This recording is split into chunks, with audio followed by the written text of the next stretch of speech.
mungkin yang mewakili. Kemudian permohonan maaf dari Pak Dir hari ini untuk menyerahkan secara simbolis ini. Yang kami hormati Ketua Masjid dalam bentuk kepedulian dan memberikan rasa bahwa PTBA itu ada di Tanjung ini dalam bentuk kurban. Mungkin itu saja dari kami. Mohon kiranya ini dapat diterima, nanti akan diserahkan secara simbolis. Mungkin dari SPS juga Pak Sigit bisa menyampaikan terima kasih. Salatu wassalamu ala asrofil anbiya'i wal mursalin wa alihi washabihi ajma'in. Di Bapak Kepala Desa.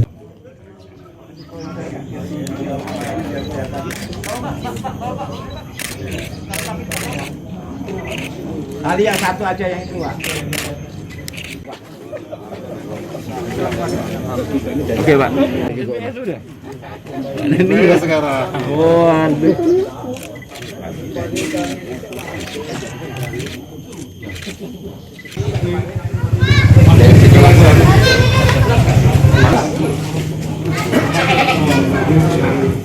Mungkin yang mewakili. Kemudian di RT 14 juga, tapi masjidnya mungkin berbeda nanti. Ya Pak Kades. Jadi itu bentuk partisipasi kami dari keluarga besar Bukit Asam, baik dari PTBA sebagai induk maupun anak-anak perusahaan, dan mungkin pegawai juga yang ada di sini, mungkin ada juga yang berkorban, tapi itu mereka yang gerahkan sendiri.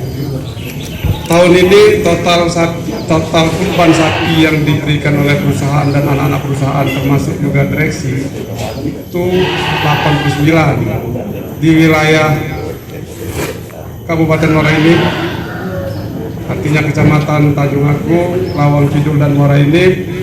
Secara simbolis kemarin sudah kami serahkan ke Pak Bupati, totalnya 75 ekor termasuk punya anak perusahaan, SPS 2 ekor dan BSP ada 2 ekor, dari direksi ada 2 ekor. Jadi 2 orang direksi berkorban tahun ini di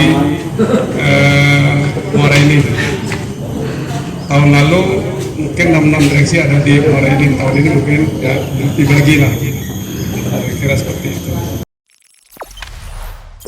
Jangan lupa subscribe, share, komen, dan like ya.